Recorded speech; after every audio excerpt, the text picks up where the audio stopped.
নবীরে চিনছে গো জংলার হরিণী। সুবহানাল্লাহ।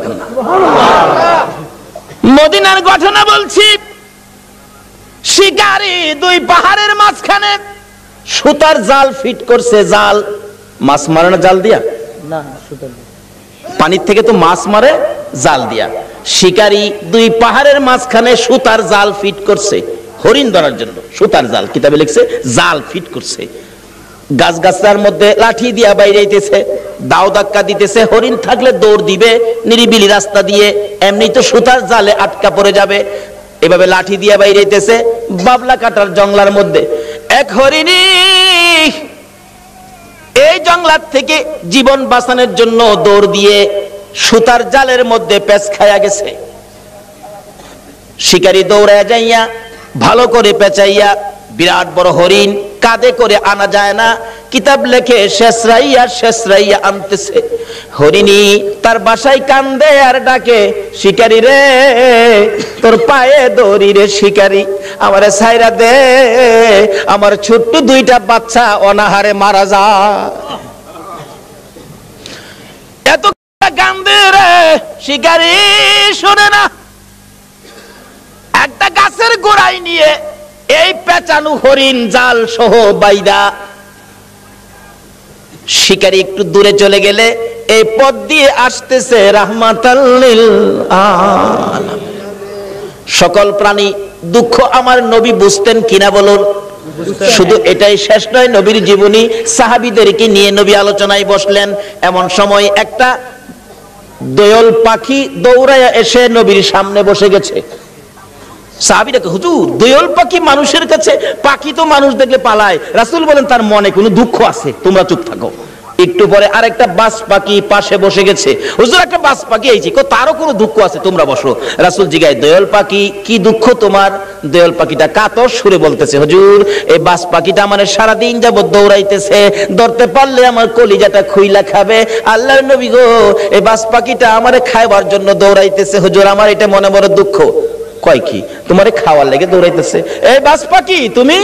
হুজুর সন্ধ্যার সময় গাছের ডালে বইছি, পেটে খিদা, এই খিদা নিয়ে সারাদিন এটারে দৌড়াইতেছে, হুজুর দরতাল্লা আমি খাই আমার কলিজাটা ঠান্ডা করুম হুজুর। রাসূল দেখে সমস্যা কাউর চেয়ে কাউর কম না। আমার নবী ডাকতেছে, দোয়েল পাখি আয় আয়, তোরে খাইতে চাইতেছে, আয় দিগায়। হাতের মধ্যে নিয়ে নবীজি আদর করে বলে দিলেন, যাও যাও তুমি চলে যাও। দোয়েল পাখি চলে গেছে। বাজ পাখি কয় খাইছে, দোয়েল ছাইরা দিছে, আমারে সাইজ করব। নবীজি ডাকে, দোয়েল পাখি তুমি চলে গেছো? বাজ পাখি জি, আসো। হুজুর ছাইরা দেন, আমি খাইতাম না। জায়গা হুজুর আমি জীবন আর খাইতাম না, আমি ছাইরা দেন। নবী কয়, তোমার পেটে যখন খিদা তুমি আয়ো না, একটা কাইক সামনে দে, আবার দুই কাইক পিছে যাগা। আর এইটা করতেছো কেন বেটা? আস না, সামনে আয় না। আরে বেটা আয়, সামনে আয়। হুজুর মাফ করে দেন, আমি খাইতাম না জায়গা হুজুর। আমার নবী ডাহে, বাজ পাখি তোমার যখন পেটে বড় খিদা, আয় আমার পাশে আয়, আমি নবীর গাল থেকে দুই টুকরা গোশত খাইয়া তোর কলিজা ঠান্ডা করে যা। আয় আমার গাল থেকে গোশত খা। বাজ পাখি নবীর সুন্দর চেহারার দিকে তাকাইয়া দুইটা চোখের পানি জর্জর করে ছেড়ে ছেড়ে কাঁদতেছে আর বলতেছে, হুজুর আর আমার খাইতে হবে না, আপনার সুন্দর বিচার দেখে, আপনার সুন্দর চেহারা দেখে না খাইয়া আমি বাজ পাখির কলিজা ঠান্ডা হইয়া যায়। বলতেছিলাম সকল পশু পাখিরা পর্যন্ত আমার নবীর কাছে শান্তি পাইতো, সমস্যার সমাধান পাইতো, কিন্তু আমরা উম্মত হইয়া নবী দ্বারা সমস্যা সমাধান করতে পারলাম না। বলতেছিলাম হরিণী আমার নবীকে দেখে দুইটা চোখের পানি ছেড়ে ছেড়ে কান্দে। মাবুদ মনের দুঃখ কার কাছে কমুখ? তোমার বন্ধু আইসা গেছে, আমার জবানটা খুলে দাও না, তোমার বন্ধুর সাথে কথা বলি। আমার আল্লাহ বলেন, হরিণী রে আমার বন্ধুর সাথে কথা বলার জন্য জবান চাইছস, যা আমি আল্লাহ খুলে দিলাম। সুবহানাল্লাহ। হরিণের কথা পর্যন্তই আমার আল্লাহ শুনে বন্ধুর পক্ষে যদি যায়, আমরা যদি নবীর পক্ষে থাকি, বলুন আমাদের কথা আল্লাহ শুনবে কিনা? ডাকতেছে, হরিণী আয়, কি দুঃখ তোর? কয় জালের ভিতরে হুজুর আমার দুইটা বাচ্চা হুজুর সবে মাত্র প্রসব করেছি, পেটের খিদায় ঘাস পানি খাইতে আসছি, আমার শিকারী জাল দিয়ে দৌড়ে ফেলাইছে। হুজুর আমার তো বাচ্চা দুইটা না খায়া মারা যাবে হুজুর, মনে হয় আদা মরা হয়ে গেছে। হুজুর আমার যদি দয়া করে একটু সময়ের জন্য ছেড়ে দিতেন, আমি বাচ্চা দুইটারে দুধ খাওয়াইয়া আমি আবার চলে আসব। হুজুর দিবেন কি? রাসূল বলেন ঠিক আছে। নবীজি জালের পেঁচ খুইলা জালটা নিজের হাতে লইয়া এবার হরিণ দিছে ছাইরা। হরিণ তো দৌড়ায় যাইতেছে আর শিকারী এদিক দিয়ে আইসা পড়ছে। আইসা জিগায় আমার হরিণ কই? হরিণ ছাইরা দিছি। আরে কোন কি আমি হরিণ ধরলাম ছাইরা দিলেন আপনি? কবাটা চিন্তা করিস না, হরিণ কিছুক্ষণের মধ্যে ফিরে আইব। শিকারী হাসে, কি আশ্চর্য, ধরতে পাই না হরিণ আবার ছাড়লে ফিরে আইব, এটা কথা কইলেন? আচ্ছা আপনাদের ধারণা কি যেই নবী হরিণ ছাড়ছে হরিণ আইব কিনা? কেন আমরা না চিনলেও হরিণ এই নবীরে শিকারী আশ্চর্য হই আমার নবীরে দমক দিতেছে। আমার নবী বলেন শিকারীরে দমক দিস না রে, যতক্ষণ পর্যন্ত তোর হরিণ না আসবে আমি নবী এই গাছতলা ছাড়বো না। চিন্তা করিস না। হরিণী দৌড়ে যাইয়া বাচ্চাদের সামনে হাজির, চোখের পানি ছাড়তেছে। বাচ্চারা জিজ্ঞেস করে মা এইভাবে কান্দো কেন গো মা? হরিণ কোনো কথাই কয় না, খালি কান্দে। বাচ্চারা বলেন মা কেন কান্দো? অবশেষে হরিণ বলতেছে বাচ্চারা রে শিকারীর হাতে বন্দী হয়ে গেছি রে বাচ্চারা, দুধ খাইবিনি খা, আমারে মা বলে ডাক দিবিনি ঢাক, জীবনের স্বাদ মিঠাইয়া দে মা কইয়া ডাক দিয়া দে, মারে জীবনের শেষ দেখা দেখা দে রে, দেরি করিস না, রাহমাতাল লিল আলামিনের হাতে রশি লাগাইছি তোদেরকে এক নজর দেখার জন্য, একটা টান দুধ খাওয়ানোর জন্য রাহমাতাল লিল আলামিনের হাতে রশি লাগাইছি, দেরি করিস না, দুধ খাইবি নি খা রে সন্তানেরা, মা কইয়া ডাকবি নি রে ডাক, আর জীবনে দেখা হবে না। বাচ্চা দুইটা একটার সাথে আরেকটা কি যেন কথা বলতেছেন, এ কথাই একজন আরেকজনকে বলে ও শোনো, এক ভাই আরেক ভাইকে বলতেছেন হরিণের বাচ্চারা, মা বলে আমার নবীর হাতে রশি লাগাইছে, এই বেয়াদবি মা করেছে, জীবন দিব রে মার দুধ খাইবো না। আল্লাহু আকবার। বাচ্চা হরিণ হইয়া নবী চিনে, উম্মত হইয়া নবী চিনলাম না। নবীর যারা চিনেছে, নবীর পক্ষে যারা গিয়েছে, বলুন তাদের সমস্যা আছে না দূর হইয়া গেছে? দূর হয়েছে। কিভাবে দূর হয়েছে বাস্তবে আসুন। ছোট্ট ছোট্ট বাচ্চা সবে মাত্র দুনিয়ায় আসছে, একজন আরেকজনের কানে কানে কয় যে মা নবীর হাতে রশি লাগাইছে, এ মার দুধ আমরা খাইতাম না। দুইজন অভিমান করে বসে আছে, মার কাছে আসে না, কথাও কয় না, মা বারবার ডাকে সন্তানেরা রে আয় দুধ খায়া দে, চোখের পানি ছাড়ে আর ডাকে। বাচ্চারা অবশ্য জবাব দেয় মা এত হারামি মা তুমি, এত নিষ্ঠুর মা তুমি, আমাদেরকে দুধ খাওয়ানোর জন্য আমার নবীর হাতে বুঝে রশি লাগাইছো, তোমার মতো বেয়াদব মার দুধ আমরা খাইতাম না। মা যতক্ষণ পর্যন্ত নবীর কাছ থেকে বেয়াদবির ক্ষমা না আনবা ততক্ষণ পর্যন্ত আমরা তোমার দুধ খাইতাম না। কারণ তারা চিনে গো এই নবী না হইলে আমরা হইতাম না, কিন্তু আমরা উম্মত হইয়া নবী চিনলাম না। দয়ার নবী মায়ার নবী দাঁড়িয়ে আছে, শিকারী ধমক দিতেছে তাড়াতাড়ি আমার হরিণ আইনা দেন। এমনি সময় বাচ্চা দুইটা বলে মা চলো না আমরাও নবীর কাছে যাব, তোমার বেয়াদবির ক্ষমা আনবো। বাচ্চা দুইটার সঙ্গে করে হরিণ নিয়ে আসতেছে, কাছাকাছি আসার পর নবীরে ধমক দিতেছে। হরিণ দূর থেকে ডাক মারছে, আরে শিকারী তোর পায়ে ধরে আমার নবীরে ধমক দিস না রে, আমার নবীর ধমক আমি সইতে পারি না রে। আল্লাহু আকবার। আমার নবীর কষ্ট হরিণ হইয়া সইতে পারে না, আমরা উম্মত হইয়া কেমনে সইলাম গো। হরিণ ডাকতেছে শিকারী রে দমক দিস না রে, আমার নবীরে দমক দিস না, পিছনে চাইয়া দেখ আমি আইসা গেছি। শিকারী পিছনে চাইয়া দেখে হরিণ গিয়েছিল একটা, অহন দুইটা বাচ্চাও সাথে, মোট তিনটা দেখা যায়। হরিণ দেখে আর কিছু কয় না। বাচ্চা হরিণ দুইটা যখন নবীর সুন্দর চেহারা দেখা যায়, মায়ের আগে আগে বাচ্চা দুইটা যাইয়া আমার নবীর দুইটা পাও মুবারকে পড়ে গেছে। হুজুর হুজুর গো আমার মা বেয়াদবি করেছে হুজুর, আমরা দুইটা বাচ্চা আপনার পায়ে ধরি, আমার মার বেয়াদবির ক্ষমা দেন। যতক্ষণ পর্যন্ত আমার মার বেয়াদবির ক্ষমা না দিবেন গো আমরা জীবন যাবে এ মায়ের দুধ আমরা খাবো না। আমার নবী ডাকে শিকারী রে বল এবার হরিণ কোনটা নিবি, বড় হরিণটা নিবি না বাচ্চা দুইটা নিবি? না, যেই নবী হরিণ ছাড়লে হরিণ আসে সেই নবীরে নিবি। শিকারী একবার নবীর দিকে চায়, আবার হরিণের দিকে চায়, আবার বাচ্চাদের কাণ্ড কারখানা দেখে শিকারী একটা চিৎকার মাইরা ডাক মারছে, হুজুর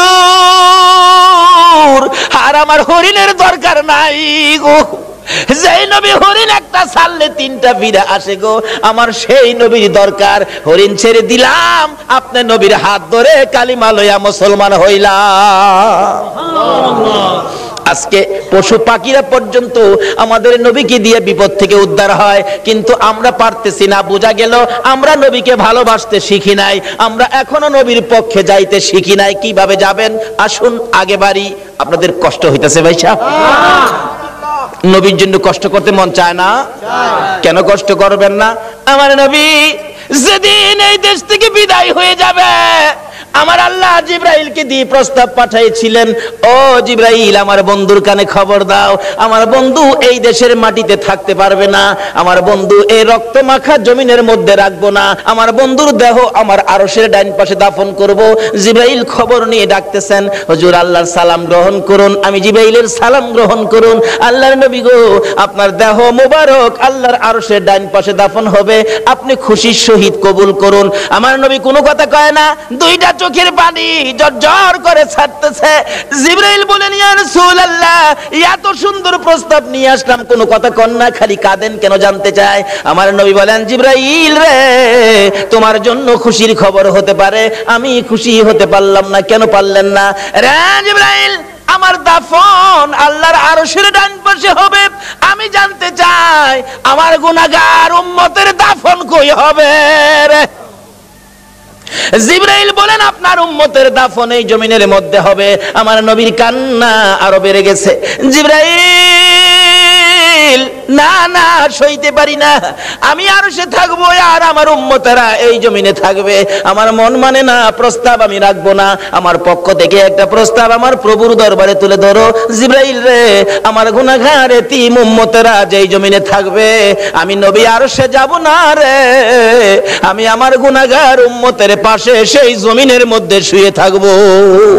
আরে দয়ালো নবী প্রেমের ছবি আর আসবে না জগতে, আমার দয়ালো নবী প্রেমের ছবি আর আসবে না হাসর দিনে উম্মত বিনে, হাসর দিনে উম্মত বিনে যাবে না নবীজি বেহেশতে, দয়ালো নবী প্রেমের ছবি আর আসবে না জগতে, আমার দয়ালো নবী প্রেমের ছবি আর আসবে না।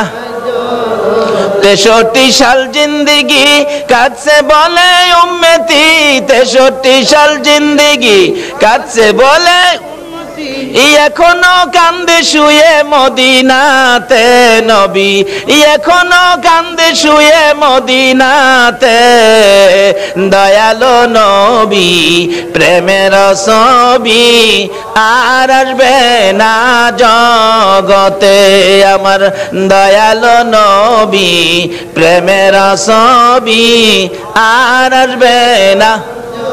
বাবারা ভাইরা, এই নবীকে চিরানোর জন্য আল্লাহ যে কত কিসিমের সিস্টেম করেছে দেখছেন। নিজের নাম রাব্বুল আলামিন, বন্ধুর নাম রাহমাতাল লিল আলামিন, নিজের নাম লা ইলাহা ইল্লাল্লাহ, বন্ধুর নাম মুহাম্মাদুর রাসূলুল্লাহ, নিজের নামে 12 অক্ষর, বন্ধুর নামে 12 অক্ষর, নিজের নামে 12 অক্ষরে কোনো নক্তা নাই, বন্ধুর নামের 12 অক্ষরে কোনো নক্তা নাই। আল্লাহকে বন্ধু তোমার নামে 12 আমার নামে 12, রাইতে দিলাম 12 দিনে দিলাম 12, 24 ঘন্টা। বন্ধু গো তোমার আর আমার নাম একত্রিত করে কালিমাটা বানাইলাম। 24 ঘন্টায় যা গুনাহ করছে তোমার উম্মতেরা, 24 অক্ষরের কালিমাটা যদি একবার লাগায়া দেয়, আমি 24 ঘন্টার গুনাহ আমি মাফ করে দিব। এইভাবে সিস্টেম করে আমার আপনার নবীকে বুঝাইতে চায়। এটা আদম নবীকে না, ইব্রাহিম নবীকে না, মুসা নবীকে না, ঈসা নবীকে না, একমাত্র বুঝাইতে চাই নবী মুহাম্মদুর রাসূলুল্লাহ সাল্লাল্লাহু আলাইহি ওয়াসাল্লামকে। এই নবীকে চিনতে পারলে কোনো সমস্যা থাকবে না, সব দূর হয়ে যাবে। আসুন এই নবীকে চিনবেন কিভাবে, চিনাইতেছে। মক্কা নগর যেদিন বর্বর যুগ ছিল, মেয়ে হইলে জীবিত দাফন করত, জীবিত মাটি দিত। আমার নবী দুনিয়াতে আসার পর এই অবস্থা যখন চলতেছিল, নবীজির একজন সাহাবী যে নাম দাহিয়া কালবি, নিজের হাতে 70 থেকে 72টা কন্যাকে জীবিত দাফন করেছে। 72টা মেয়েকে জীবিত দাফন করেছে। ও মা বোনেরা, তোমাদের শান, তোমাদের মান, তোমাদের ইজ্জত বাড়িয়েছে নবী মুহাম্মদুর রাসূলুল্লাহ। তোমরা তো এই নবীর পক্ষে আসতে রাজি হও না। আসো আগে বাড়তেছি। বলতেছিলাম তোমাদের শান ও মান কিভাবে বাড়াইছে। দাহিয়া কালবি 72টা সন্তান, 72টা মেয়ে আশপরশী সহ দাফন করেছে জীবিত। এখন তার নিজের বাচ্চা হবে, বিবির পেটে বাচ্চা, ব্যবসার উদ্দেশ্যে বাহিরে যাবে। বিবিকে বলে গেছে, বিবি যদি ছেলে হয় রাইখা দিবি সোনার প্যাকেট করে, আর যদি মেয়ে হয় গলা টিপে মারবি, না হয়তো ছুরি দিয়া জব করবি। চলে গেছে, আল্লাহর কুদরত মেয়ে হয়েছে। মেয়েটা এত সুন্দর, একবারে বাপের চেহারা, সেই জন্য দরদি মা মেয়েটার নাম রাখছে জামিলা। জামিলা শব্দের অর্থই হলো সুন্দর। 1 বছর, 2 বছর, 3 বছর, 4 বছর বয়স হয়ে গেছে। দাহিয়া কালবি বাড়িতে আসছে। আসার পরে বলতেছে, মা তোমার আব্বু, যাও যাও তাড়াতাড়ি যাও। আব্বুর গলায় ধরছে, আব্বু আব্বু কোত্থেকে আইছো, আমার জন্য কি আনছো, মজা আনছো নি আব্বু? দাহিয়া কালবি জিগায়, বিবি কার? স্বামী গো তোমারই। একবার তোমার চেহারা আমি মারতে পারলাম না। ও মা বোনেরা, তোমরা জীবিত দাফন করতো, গলা টিপা মারতো, আর এই নবী আয়া তোমরার দাম কত বাড়াইছে। দাহিয়া কালবি বলেন, বিবি এ কি করলি, আমার গলায় কলঙ্কের হার পরাইলি। বিবি গো তোমার জামিলাকে গোসল করাইয়া দাও, ভালো কাপড় পরাইয়া দাও, তোমার জামিলাকে লইয়া আমি বেড়াইতে যাব। মা ভাবছে আমার জামিলার প্রতি বুঝি স্বামীর মায়া হয়ে গেছে, সন্তান হিসাবে বুঝি আর মারবে না, মায়া বুঝি হয়েছে। বাবা বাবা ডাক শুনে জামিলাকে গোসল করাইতে গেলে জামিলার মা বলেন, কেন জানি গো আমি জামিলার মাথায় পানি দিতে পারি না, আমার হাতে পানি উঠে না, আমি জামিলাকে গোসল করাইতে পারি না, আমার মন ভেঙে গেছে, আমি জামিলাকে কাপড় পরাইতে পারি না, আমার কলিজার মধ্যে দাও দাও করে আগুন জ্বলতেছে। বলুন, সন্তানের উপর যদি কোনো বিপদ আসে আগে খবর জানে কে? আর যদি কোন কে জানে? আজকে এই মা কি জিনিস, বাবা কি জিনিস আমরা চিনি না। বলতেছিলাম জামিলার মা কাপড় পরাই, চোখের পানি ছাড়ে। জামিলা জিজ্ঞেস করে, মা আমাকে কাপড় পরাও, তুমি কাঁদো কেন? জামিলার মা বলেন, রে সন্তান, আয় আমার আদুরের মেয়ে, আমি যে তোমার কাপড় পরাই, গোসল করাই, কেন জানি আমার কলিজার মধ্যে আগুন জ্বলতেছে। বুঝি না তোমার বাবা জানি কোন বেড়ানি বেড়া। সঙ্গী করে লিয়ে রওনা হলেন। মা পিছন থেকে ডাকতেছে, জামিলা রে, আমি মার বুক খালি করে যাইস না রে জামিলা, যতক্ষণ পর্যন্ত বাড়িতে ফিরে না আসবি আমি মা রাস্তাটার মধ্যে দাঁড়াইয়া থাকবো। দুঃখিনী মা রাস্তায় দাঁড়িয়ে আছে। ও মা বোনেরা, তোমরা কেন এই নবীরে চিনো না? দাঁড়িয়ে আছে। একটু পর একটু সময় পার হয়ে যায়। জামিলাকে নিয়ে এক পাহাড়ের চিপায় চলে গেছে। দাহিয়া কালবি পাহাড়ের চিপায় যাইয়া জামিলাকে দাঁড় করাইয়া গর্ত করতেছে। গর্ত করতে করতে এই পরিমাণ গর্ত হয়ে যাওয়ার পর জামিলা জিগাই, বাবা গো এত কষ্ট করে গর্ত করতেছো কেন? তুমি না বেড়াইতে যাইবা? বাবা চলো না আমরা বেড়াইতে যাই। এই কথা বলতে দেরি নিষ্ঠুর পাষাণ দাহিয়া কালবি জামিলাকে ঘাড় ধরে গর্তের ভিতরে ফেলাইয়া বুকের উপর পাড়া দিয়া দাঁড়াইয়া বড় বড় পাথরগুলো বুকে মারতেছে। জামিলা এমন একটা চিৎকার মারে আল্লাহর আরশ পর্যন্ত কেঁপে ওঠে। আল্লাহু আকবার। জামিলা ডাকতেছে, বাবু কোন অপরাধে গো আমার বাবা আমারে মারে? আমারে মাইরো না, আমি মেয়ে হইয়া জন্মের পরে যদি তোমার কলঙ্ক হয়, বাবা গো আমারে মাইরো না, আমারে ছেড়ে দাও। আমি জামিলা এমন একটা দেশে চলে যাব যেখানে মানুষ দাহিয়া কালবি চিনে না। নিষ্ঠুর পাষাণ পিতা মানলো না, বুকের উপর পাড়া দিয়ে পাথরগুলি দিচ্ছে। একটু পরে পরে মেয়েটা ডাকে, বাবা গো আমারে মাইরো না। শেষ নিঃশ্বাসটা যখন বাহির হয়ে যায়, বালু দিলেন, পাথর দিলেন, পাথর ফাইটা বালু ফাইটা শব্দটা বাহির হয়, বাবা গো আমারে মাইরো না।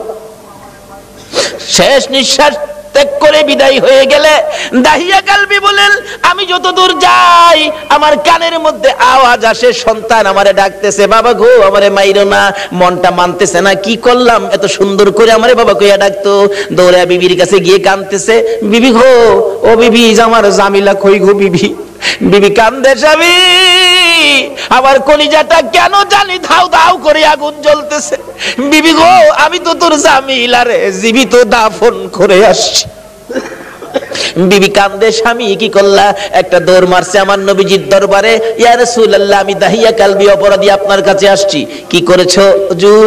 আমি 70 থেকে 72টা মেয়ে জীবিত কবর দিয়েছি, কিন্তু শেষ মেয়েটা আমার নিজের মেয়েটা ছিল, এত সুন্দর চেহারা ছিল হুজুর।